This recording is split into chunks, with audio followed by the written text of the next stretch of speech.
me introduce our presenter.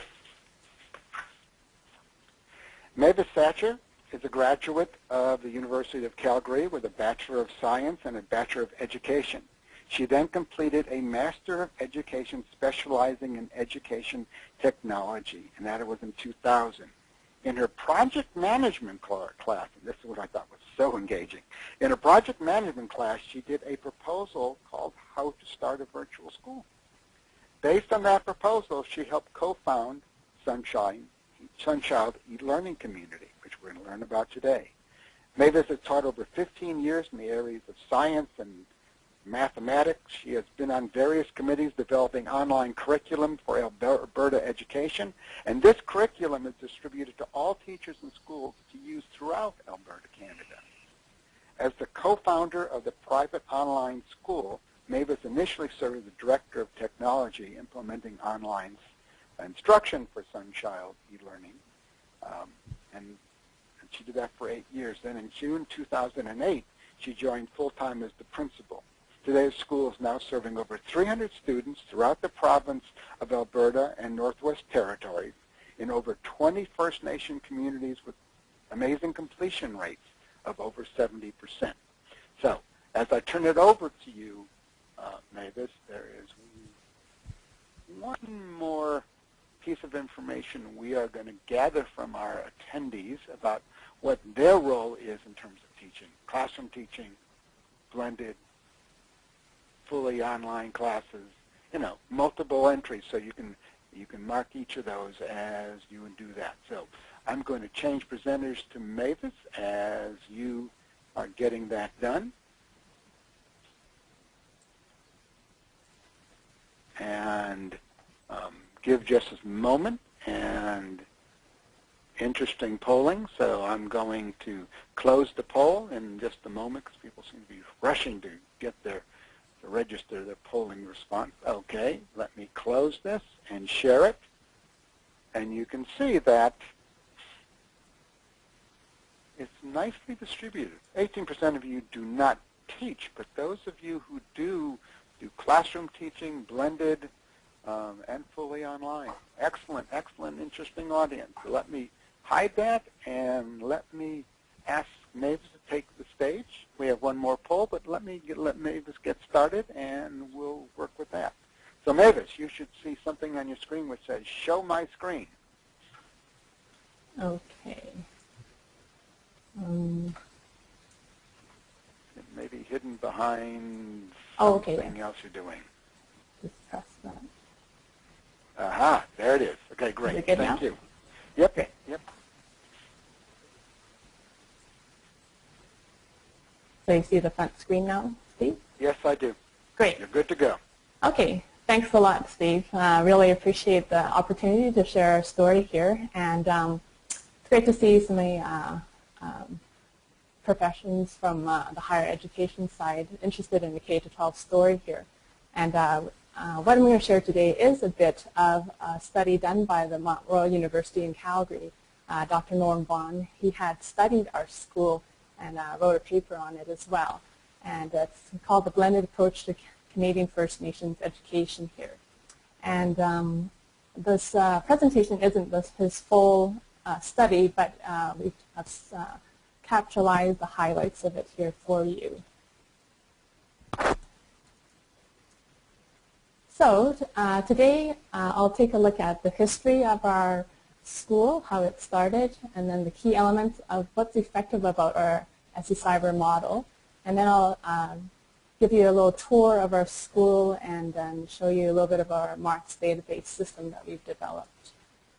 So where did it all begin? It all began back at Sunchild First Nation. So I'm not sure if you're aware where Alberta is, but we're the second province from the west, northern of you, and we are under an envelope of snow right now, probably 2 feet, so it's a lot of snow out there. But where the star is, we are located 40 kilometers northwest of the Rocky Mountain House. Now Calgary is in that blue region here, so if you've flown to Calgary before, Calgary Stampede, and of course the lovely Rocky Mountains of Banff and Lake Louise, I highly recommend it. But here, in 2008, the First Nations population was around 7,800 800 people live on the reserve there. So back in 1999, the members of the SoftChalk First Nation considered their lack of education of the community, and they decided that they needed to look at alternative methods that need to reach Aboriginal students. How it all started was that my husband back then was working with and consulting with the First Nations program as an education consultant, and realized that just being 45 minutes from the nearest town caused these students to actually miss school and also not have the opportunities of accessing highly qualified and experienced teachers. Most teachers wish to work, of course, in their, the urban centers or wherever they may be residing. So to live in the remote areas on a reserve location all over Alberta wasn't appealing for most, and so most of the times you would get only first-year teachers or second or third-year teachers. So it wasn't the cream of the crop of the teaching profession that they could elicit there to teach at their reserve schools. And on top of that, Aboriginal students also face unique challenges, including family and legal situations, time away from class, and a lot of movement within the homes. And also many of students were adult learners. They were students who had dropped out around 13 to 15 years old and decided after 10-year hiatus that they really wanted to come back and build a better future for themselves and their families and their kids there. So what happened was that, as Steve mentioned in my bio there, Martin was looking at the alternative, and I happened to have the paper to say, let's start a virtual school, and that's where it all came together here. And so what we did was set up learning centers at the remote locations. So at these learning centers, you would have a mentor that would oversee the face-to-face with the students. And then we would have our online teachers would provide the synchronous live teaching from wherever they resided. So all our online teachers actually work from their home. And so this blended learning is an organic integration of thoughtful selection of face-to-face benefits with the best of online approaches like technologies. And so it's an opportunity to fundamentally redesign how we approach teaching and learning in ways that educational institutions may benefit from increased effectiveness and convenience and efficiency. And that's from Garrison and Bond there. So you can see that in this model here, you have on-campus is your traditional higher education model. And next, you can see the online learning, in most part, would be asynchronous if you had access to text on a web page, and you would maybe make some postings or email contact that way. It was asynchronous. And then there was the blended learning model where you encompass a bit of each component. And then you have online blended learning where you would have the synchronous component added in with say, some sort of teaching software like Blackboard Collaborate is what we utilize. And this is how we have encompassed all sectors by putting in the face-to-face as well, and also allow for students to actually come live face-to-face but still asynchronously access our archived materials in the past there. So altogether, we're kind of taking the best of all factions of learning and encompassing it all in our model here. So all over Alberta, you recognize that map. We had all these locations are dotted all evenly around Alberta, and we actually have one location here in Inuvik, which is at the Northwest Territories, and they're right in the Arctic Circle area there. So and they don't get much sunlight during this time. We were up there setting up, and in December, the sewage pipes are all outside above ground because the ground is frozen, all year round. So there's no digging down. And also during December, it's 24-hour darkness pretty much. And so I would be training, and there would be a glimmer of light at noon, and then 2 o'clock the sun would set again. So it was kind of surreal to be teaching and walking around in the dark all the time there. But this is the situation with Northerners here. So here's a couple of pictures of our other site locations. And we have 26 mentors for 21 sites here. And so the role of the mentor is the vital link there. So the mentor usually comes from the community itself, and they would inform the community members about the program. They would register the students, and they would orientate the new learners to this mode of learning here. And they may do some software installations, but the key part is communication. The mentor's role is to communicate life circumstances to myself or the teachers regarding student situations. And more importantly, the cornerstone of our success is the accountability factor here. We've developed a program working with our mentors to track our students on a weekly basis to progress through the course, to set up new goals, and pretty much they're the coach of learning, you could say. A lot of these students do not have the skill set to be successful in school, so having a mentor there kind of guiding them along as to what it takes to be a student and training them to time manage, to organize themselves, to metacognitively look at how they learn. And so we work with our mentors to train them to work and coach our students to set up weekly goals, and in that way they can set up extra tutoring if they need more help with e-learning. Our instructors there. So by having the mentors there, it's giving that extra hand up for the students so they're not isolated on their own. That could happen in an e-learning online situation. So we have 8 teachers online, and we teach, of course, fully certified Alberta education curriculum from grades 7 to 12. And we have over 80 courses, and we're completely 100% synchronously online. So all our classes are taught live and synchronously. And we really believe in that connection between the student and teacher, and that is why we have students and teachers meet online live there. We also have had some partnerships with college credit courses, because after our graduates have graduated, they do want the next step. And so we made some partnerships that they can grab some certification in our local colleges there. So currently we have around 300 students, or actually over 300 students, and 60% are female and the rest are males there. And you can see a few of our learning sites here. Now our students are not working. They don't have internet at home. They're mostly living with their parents, and they're living with their family with children. And you can see that there's some inhibitions to focus on school, but at the e-learning centers, that's where the internet access is at in the remote locations there.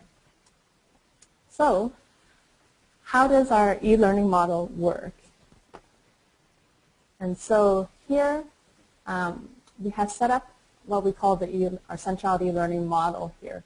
And over the past, this is our 13th year of operation now, so we've had lots of documentation in terms of course completion rates and graduation rates as well. And the model is accountable, it's flexible, and it's culturally sensitive. And the key part of it all is that it's building relationships between the students and teachers through the synchronous classes. And the flexibility of the instruction allows also for students to come in and out of a class without much disruption. If they happen to be away because there's a funeral and they're gone from school for a whole week, they can come back a week later and just pick up where they left off. And all those classes, of course, are archived so that they can just continue on. And they would work with their mentor to either catch up or else proceed as they can and warrant in terms of their time schedule there. Statistically, it's not been a pretty picture for on-reserve Aboriginal students. In our province, there probably less than 4% will graduate, and less than 20% really would complete an academic course in their high school careers there. So over the past 12 years, we've seen graduation rates of over 80 and completion rates of 70% or higher here. And so annually, we believe that 50% of all on-reserve Alberta high school graduates come through our program here. And so we're very just glad to see that success rate here. So I'm going to go into seeing how our school runs in the framework of the 7 principles of good practice by Chickering and Gamsons here. And so the first tenet is to encourage contact between students and teachers. And so as I indicated before, it's the vital relationship between the student and teacher through that virtual classroom time where they meet and develop that relationship and that connection online. And the students will get to know the teachers and they'll have that much more deeper connection there to be engaged with the content and with the material there. So all our courses are developed by our own online teachers, and that increases intellectual commitment, and we utilize SoftChalk. We probably came on board back in probably 2008 when I became the principal, is that I had converted all our materials from Dreamweaver, the simple HTML, but we had converted all to SoftChalk because I really like the interactivity that SoftChalk offers for teachers to be able to add in those activities without hours and hours of learning Splash. And so that was the major jump to incorporating SoftChalk. So all 80 of the courses are created through SoftChalk. And we want to build it with engagement, but we also build it with a metacognitive backbone as to how to process the content to ease the learning for the students so that they can pick up that material much quicker there. And then, of course, the on-site mentor encourages that student-teacher contact as well. They are the tutor, they maintain the accountability, and they're the encourager. We always say that you are always to add in positive comments, and we do not, we kind of remove most negativity in the sense that most of our students have already had negative educational experiences in the past, and they don't really need to add more to that. And so we just coax them with positiveness and just kind of encourage them, and even if they haven't showed up for a month, when they show up that day after they've been gone, just encourage and say, it's great to see you again. Something positive like that to show that we value their presence here. And having the students meet together face-to-face, even though they're going to do their own courses online, they still have that collaborative aspect at their e-learning centers there. So they're able to interact and work with each other while they're at the center. And they may not be going to the same classes, but they're struggling through the same issues and time management. And so they can kind of support each other. They can sharpen their ideas through critical thinking, and they get to participate in real online sessions with other students from other reserves too. So having that virtual connection, live synchronous class time connects the students with other students of their own age across other centers there. Although sometimes because you're online, you don't realize that, you know, when a 17-year-old boy starts to hit on a girl's name, they don't realize that that girl is actually maybe a 52-year-old mother of 2. So there has to be some sort of a clarification there. But otherwise, they are pretty comfortable with each other here. They do lunches with students to encourage that camaraderie and have that games area where they can socialize and relax. So having the e-learning centers, there's just not just pure learning with computers, but there's a time to relax and interact with each other on a non-educational side of things. And some of them have actually formed their own students' council. So they have formed their own identity and community within their reserve location there. The third tenet is to encourage active learning. And so listening doesn't produce deep learning. And doing this webinar is really almost beside me, because usually almost every minute I would be asking you, do you have any questions? How does this, I'm always looking for responses, so for me to keep talking is really outside my element here. So, but there really, are some questions I can throw at you before oh, are there? So we can break it up. Sure, throw me a question or two. Okay, well, there's a couple questions about accessibility and whether user quality matters, a rubric for course effectiveness. So, yeah, I mean, a couple of people have asked about accessibility and that kind of thing. You want to talk about whether or not those are issues, where you are and how you manage that? So accessibility in terms of internet? Well, no. Well, there was one question about that kind of question, but they're talking about people with disabilities and whether that's an issue you have to deal with. Not so much. We haven't seen that much in our experiences here. In terms of a course development rubric, we do follow the ADDIE model and other practice design models to make sure that all our course materials are up to a standard. But with Alberta Ed, we do follow the program studies, which is our standard that we have to standardize there. Okay, which relates to another question about about an accrediting body. I mean, is that part of the work you do, and does that deal with standards as well? Yeah, because our curriculum is follows the program studies with Alberta Education, the government has set up accreditation that way. And so we have to have courses that follow that program studies, and that lends ourselves to be accredited so long as we meet. And then, of course, our students at the grade 12 level, they do write a government-issued exam that is 50% of their course mark. So at the grade 12 level, the students do the course material and have a mark from the teacher, but that only accounts for 50% of the course final. They do have to write the government-issued exam according to the program studies, and then that is combined together and blended together as the final mark. And I believe we're the only province that actually does that out of all of Canada.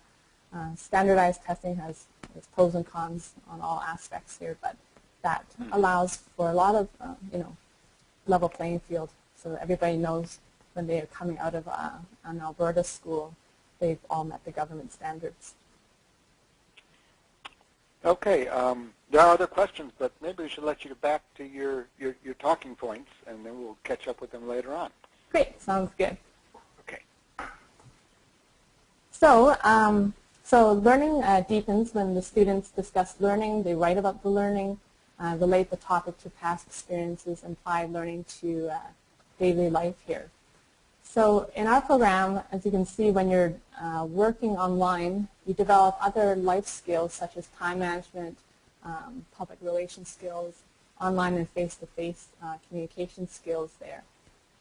And that secondary curriculum of technology is really helpful to kind of plug them into the workforce after they've graduated with us, because the comfort level with word processing and spreadsheet is, of course, second nature after that point.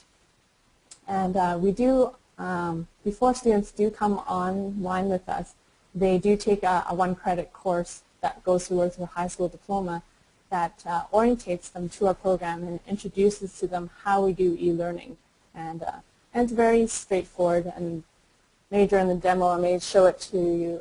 It just talks about how to email, which is straightforward now, and of course back 10 years ago, that online course is very useful because emailing may have been prevalent but not in the style, and also especially the virtual synchronous classroom. But nowadays, everybody's computer literacy levels have really raised, and so it's quite straightforward to teach everybody. But we do oftentimes may have an older student in the 50s or 60s, and they work alongside with the mentor to go through the orientation course to kind of overcome the inhibitions of the fear of computers, you could say, and help them learn through this method here. The fourth tenet is to give prompt feedback, and knowing what you know doesn't or don't focuses on learning here. They need feedback on performance before they start to learn, during the learning, and after they learn, and then reflection is critical here. And so here at SE Cyber, we have our students, of course, access their grades online through Moodle, and we actually have a report card every week. It's every Monday morning at 9 o'clock. So students know that anything they've handed in the week before till Thursday, 5 o'clock, is all marked and posted for the Monday at 9. And this way, they can look at a quick turnaround for their work that they did the week before, but also be able to reflect on their work, and then they're able to actually re-hand in work as well, so that they can actually do better and take the feedback from the teacher and reapply it again and re-hand in that homework once again. And so in our report card, you could say, we have two columns that maybe are more unique. We have what's we call average on completed percent. So this is an average of just assignments that the student has completed. And then we actually have an average of what you should be at if you were on track with the calendar. And so if the ones that were not completed, we may zero out, and we call that the actual mark. So we have two averages that we comment to our students so that they know where they're at in terms of everything they've handed in, and then where they should be at compared to their class. And this is where the mentor sits down with the student on a weekly basis and takes a look at how to catch up, or say, oh, kudos to you, you're all on track, just keep up the good work, and kind of troubleshoot as to what areas a student may be faltering at. The fifth idea here is to emphasize time on task. So we want students to focus on time management, learning, but also the teachers manage the course timelines to facilitate learning here. And so here students have mentioned, one student said that they're focusing on learning, not on the classroom drama. So it's not on, based on your personality like a normal school. And so students can be free to be themselves. Somehow having that synchronous classroom allows for a little bit of anonymity and causes the students to feel that they can be much more open than they usually would be, and removes the stereotypes, you could say, that and so teachers see the students as they are without the extraneous there. And because some of our students may have had records, had run-ins with the law and whatnot, our teachers are not privy to that, and so there's no set discrimination, you could say, or in the mind, because everything is just purely focused on the teaching here and on the course content. And so as this one student says, they're just focused on learning and not worry about getting along with students or teachers. And that kind of pointed focus allows for students to really take hold of their learning. And if you come to visit our e-learning centers, it's very quiet. People are really focused on learning. And there are certain pockets where students will talk to each other and learn from each other. But that key part is, of course, that they're focused on their course material there. So it's a safe place. And a lot of times the e-learning centers or school is the only safe haven for their lives. There is a lot of drama that happens in these students' lives that we cannot actually imagine sometimes, that what they go through a year, some of us will never even experience in a lifetime of the pain and hardships that they've experienced. So we just like to create an environment that they can come to.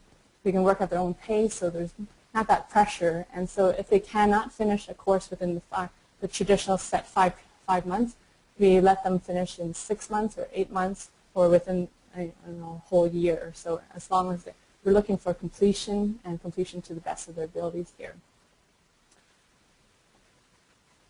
And of course, we communicate high expectations. We're expecting more from these students. We do not water down our materials at all, and hence why we need to stay accredited, of course. But we want to ensure that they are all capable of learning, and nothing needs to be adjusted just because they're from a specialized group or marginalized group, or they have other issues in their lives. All in all, we would like to celebrate their successes. So we have every e-learning center sets up a wall of success. And it causes everybody to step up their game. They want to aim for graduation. We highlight our graduates, and by constantly monitoring where students are, they can see where they are in terms of their high school career. And ultimately, we do career planning for all our students because why they're taking certain courses is that ultimately they may want to do this profession or that profession. And having that purpose at the end of the road there allows them to push through the hard areas where they may not be stronger in the math or the English. They just work through it because they know at the end they want to aim for this job career here. And our online teachers like to keep motivating and working with students. Of course, one mentioned, of course, that working online is much more motivating than working with workbooks like a correspondence course, which is really the default when it comes to remote locations, is that they would end up working with module booklets and then mailing them off to the distance learning center there. And the last point, respect the diverse talents and ways of learning. And so people learn differently by reading, listening, doing. And so with the activities that SoftChalk affords, they can kind of interact with the material. They can read, of course. We have lots of videos online to listen to. And we try to work with that, the different modalities of learning here. And by interacting with the teacher can relate to their own learning experiences and kind of model that learning to the student online. And that way they have a pathway to kind of acquire that knowledge there. So the students connect online, of course, by texting or speaking. And it's much more easier, especially nowadays, students all text, so it's not a big deal. And we are also, all our live sessions are recorded and archived so they can play them over and over again. And of course, when you go through a hard section of a course material, you can always replay them and see the teacher redo those examples that was taught 2 or 3 weeks ago. So it's really great to have that constant recording there. Also, the flexibility of our program allows for students to continue on to redo work and to take ownership of their learning there, and flexibility for the students who are parents. Oftentimes, a parent will go to the adult learning center and then will take this bus that goes and takes their child to the elementary school nearby. So we can see that they're modeling education and the value for education for this next generation to come here. So it's great to see that they can pass on that love of learning to the next generation. And so our model here has addressed the 28-year education gap between First Nations and non-First Nations.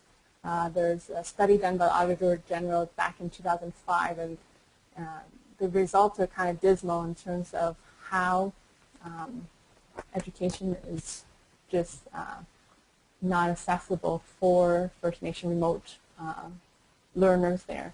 So we've developed this holistic approach, and it's become part of economic development policies for many reserve bands.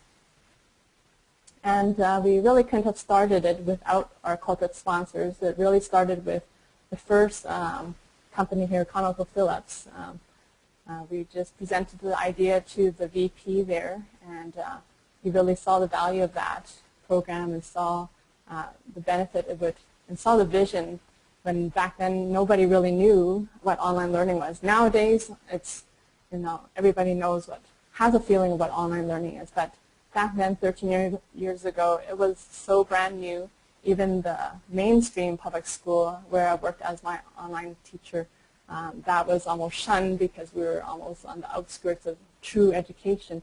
And now it's infiltrated to almost every sector here. But back then, to convince somebody that online learning was the way to go was very difficult. And yet, visionary at ConocoPhillips saw it, and that brought on 3 or 4 more corporate sponsors.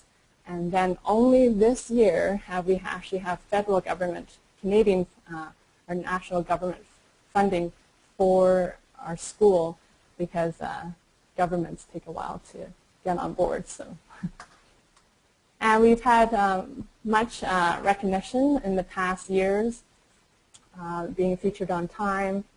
Last year, we're a winner of a Ashoka Changemakers Award. We were studied by Conference Board Canada and the Site Award here. And we were featured in Oxford, printing a book there. So we really enjoy what we do, and we see the passion of what we can keep on doing, but really excited at the success that we've seen, and we just want to, constantly want to improve to garner more success in the future here. And that's it. So Mavis, a couple of people have asked if there's, I don't know whether you have time to show how SoftChalk fits into the curriculum. I think we talked about that at one point, but if you don't have time to do that, I will. There's a bunch of questions that are still out there. And one of them is, how do you certify your trainers or teachers to teach in this mode? Yeah, it's quite interesting. To teach in this mode is probably longer. 10 years ago, it was much more difficult to train teachers back then because the skill level was one of the barriers. Now, what I do constantly now is actually meet with our teachers to talk about how they're teaching, and they have forums where our teachers actually interact and share little tidbits of teaching ideas that they've seen something work, and then they'll share it with each other. So we have a lot of our own in-house professional development, but we will go as a group to an e-learning conference. But most of my training, if I just recently hired 2 other teachers into our school because we're growing, we're adding more and more online sites here, and so with that, I've set up actually a whole bunch of probably over 20 tutorials of how to teach online, how to do our grade system, how to mark, how to do that, all the various little aspects of it. And so just by setting up, doing some videos here has saved me a lot of time on the technical aspect and also the ins and outs of our specialized organization here. But it does take a bit to go through it, but as teachers, we come together on a monthly basis, and so we work together to hash out any issues that we may face. And over time, people have actually, recently, I think people have really picked up on being an online teacher much quicker than, say, like 7 years ago. It was 7 years ago, it would take me probably 6 months to train a teacher, so that I would be confident that they would be teaching in the way that they should online and dealing with the technology. But now, I would say almost a month, and they're pretty much on board.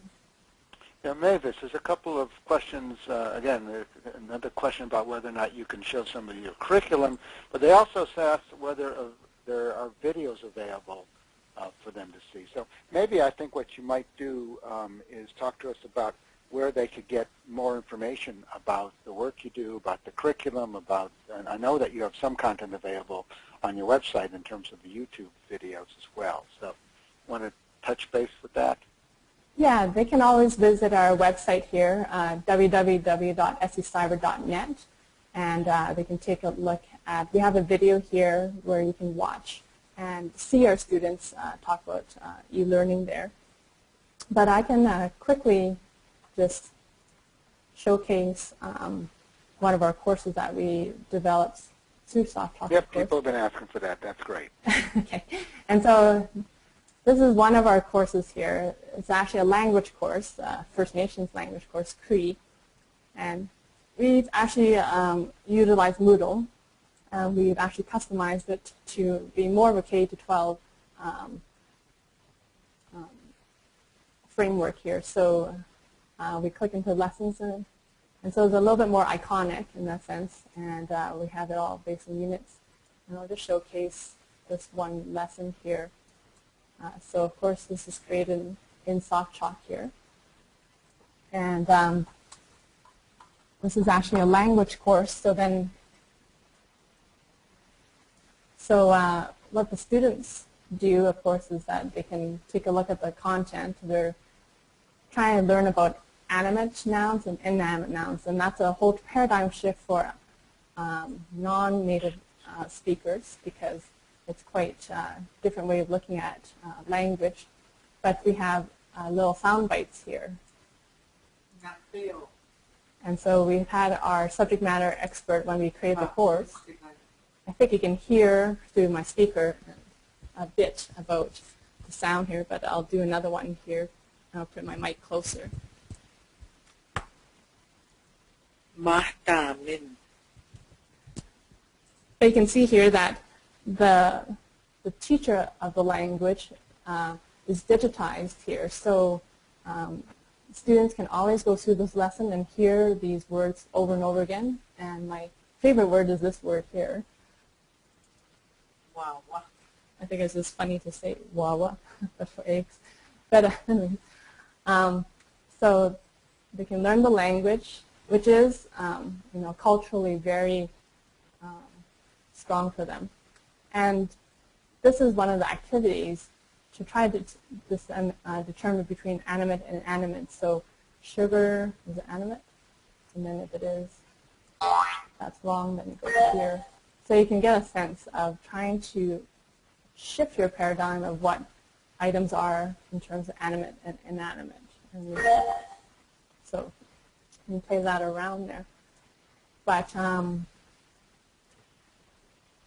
course, the assignment we have here, you just click on it, and then you have more sound bites here. Yeah. But we also have created sound homework for this course. So when a student mouses over how to do speak pre-homework, they actually record all the words that have been spoken in this lesson, and they record themselves to speak it too. They have a listing of words here that they can read through it after they've practiced listening through it in their class, in their lesson. And then, of course, they just record themselves speaking those words and then save it and then email it to their instructor there. And that's how a slight taste of what we've done in our language courses for our First Nation students. And Cree is our predominant First Nation language here in the central northern part of Alberta. But there's still Dene, there's still Blackfoot, there's a lot of other languages that in our area here. And of course, as I mentioned before, students can take a look at their grades, and they can see 2 columns of marks of how they're standing. And this is from the teacher view, so they can see it that way. I also wanted to show you our database system here, where the mentors log in here. And they come in and they can actually see the status of all their students right away. And they can run up that screen, yes. Okay. Yeah, so they can download how their students are doing for their marks, who's registered, final marks, and things like that. And this is all in conjunction with our Moodle system that we've designed ourselves to fit with our model of mentors. So each of our mentors have access to actually register their students into Moodle, and it creates a webmail for them as well. So, well, there's a couple of questions in addition, but we're about out of time, and I realize the reason I got started late is my wristwatch just stopped. So I'm keeping track on my iPhone of what time it is, and it's almost it's about 7 or 8 minutes of the hour. So I'm going to have to sort of call this for the moment because there's some other questions that will appear, and we're going to try to get back to you on those. And I'm going to take over the screen for a moment because I want everybody to know that we have got something going on this month that I want to make sure you know about. So let me take the screen back. Sure.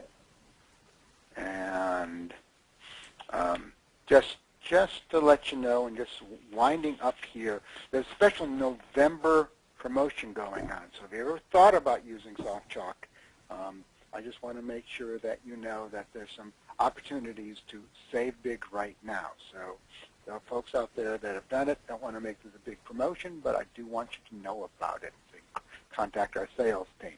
But in general, I just want you to know that we offer a wide variety of opportunities to learn more about SoftChalk, and about 20% of our audience is the first time they've seen anything about SoftChalk, and really all you've learned was you saw some of Mavis's content, but there's lots more to talk about in terms of SoftChalk Cloud and our content creation system.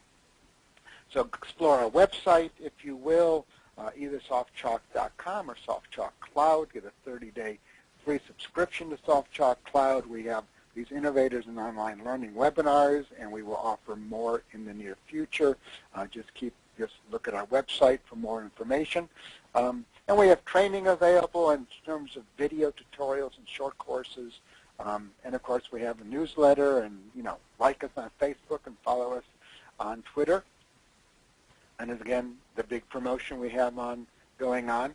And mostly what I want to do at this point is thank Mavis for a really excellent job, a really interesting implementation using SoftChalk in a synchronous mode, because most of our educators use it in an asynchronous mode. But it was wonderful to hear how our content can be used in essentially a live classroom, a learning center, if you will. So thank you again. What you see on the board is a couple of ways that you can contact us. You can contact Mavis Thatcher at her email, administration@sccyber.net. And if you want to know more about SoftChalk, send us to learn more at softchalk.com. And of course, if you want to talk to me, I'm Steve Salzberg, and you can email me at steve@softchalk.com. So I want to thank you all again.